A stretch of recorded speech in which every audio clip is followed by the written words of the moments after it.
Bienvenidos a Historia y algo más con Félix Medina, las hazañas y acontecimientos de la historia. Nuestro tema de hoy son los movimientos precursores al inicio de la lucha emancipadora en América. Empecemos.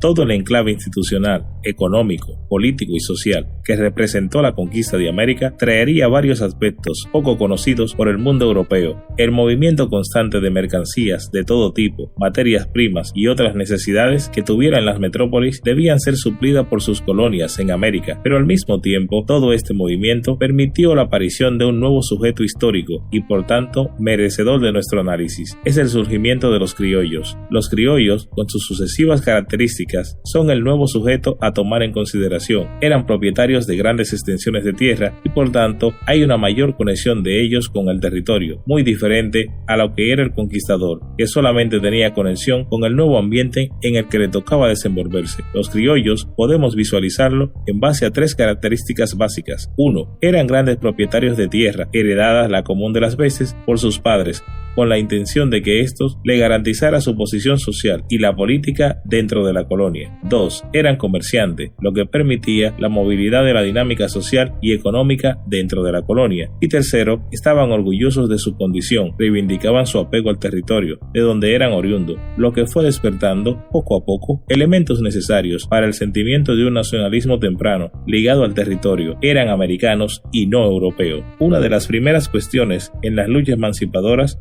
estuvo vinculada al rescate de la cuestión indígena y las rebeliones de los demás abajo, por reivindicaciones de reconocimiento de la nobleza o de la posición social. Sin embargo, cualquier cambio en base a la actitud de los criollos en las colonias españolas aún está latente en ellos la conexión con el colectivo, con la antigua figura del rey y el descontento con la relación de los aumentos de los impuestos. Una vez y descrito ya en líneas base, el principal sujeto actuante en todos los procesos por venir será el criollo. Pasemos ahora a hablar de los movimientos precursores por la liberación de las colonias españolas. El año de 1788 y 1789 estuvieron llenos de conspiraciones y de movimientos en función de liberar América, como fue el caso de Minas Gerais, la prédica emancipadora de Francisco Miranda en 1788, la Revolución Francesa, entre otros, pero la Revolución Continental en América estuvo estructurada fundamentalmente en tres etapas muy marcadas. Vamos a ver cada una de ellas. La primera etapa le correspondió a la Revolución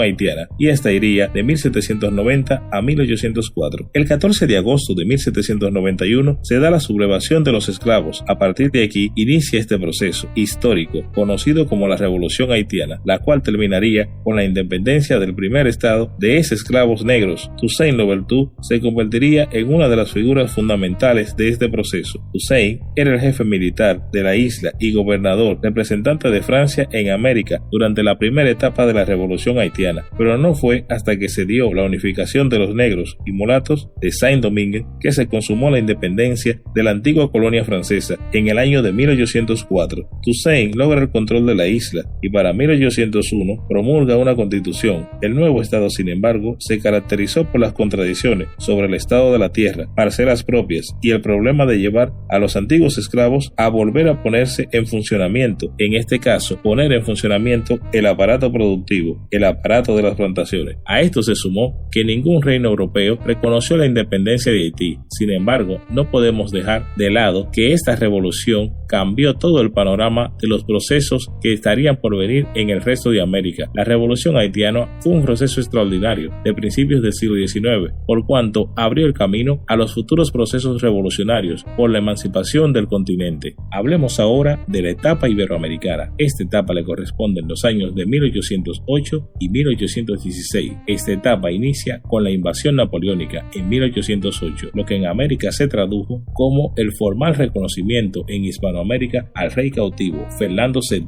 a través de las juntas organizadas en las colonias. Tal es el caso de Cuba, México, Montevideo, Quito, Caracas, Buenos Aires y Nueva Granada. Este era el panorama para los años de 1808 y 1810. En la historia de nuestro país, República Dominicana, en estos años, la respuesta A este proceso se conoce como la España boba. Sin embargo, los procesos juntistas no fueron lo que marcó todo este periodo, porque para septiembre de 1810 en México se desataría la Revolución de Hidalgo, un movimiento con todas las características de lucha popular y nacional, pero que no tenía la madurez política suficiente para la época para catalogarse como una independencia formal en toda regla. A esto siguió una corriente cada vez más creciente de movimientos independentistas, o si se quiere, de reordenamiento del orden colonial, como por ejemplo la España boba en la colonia de Santo Domingo iría de 1809 a 1821, en Nueva Granada la Patria boba de 1811, la Segunda República en Venezuela que iría de 1813 a 1814, la Patria Vieja en Chile 1812, Morelos en México, la fragmentación del Río de la Plata. Todo esto se sumaba a las contradicciones iniciales de estos procesos independentistas entre federalistas, centralistas, criollos, independentistas. Este es el panorama que tenemos en América para la época de las luchas emancipadoras. La tercera etapa entonces le corresponde al periodo de 1816 a 1830. Esta etapa en particular inicia con los procesos emancipadores en el continente. Básicamente ya están consolidados casi en su totalidad. Sin embargo, en los inicios de esta etapa, en 1816, la vía para la independencia son dos: o la función conservadora, como fue el caso de México y Brasil, y la vía revolucionaria, como se dio en el resto de Sudamérica. No obstante, es una época marcada por muchas fórmulas y realidades desiguales, pero que tenían en común la necesidad de los criollos de tutelar sus destinos para sí mismos, planes de igualdad, monarquías parlamentarias, lucha por la igualdad entre criollos y españoles, monopolizaron el discurrir de esta etapa. Y hasta aquí es el episodio del día de hoy. Espero hayas aprendido algo en este viaje. No olvides suscribirte a este programa para que estés al tanto de los nuevos episodios. Recuerda que Historia y algo más se transmite semanalmente a través de esta plataforma. Te esperamos.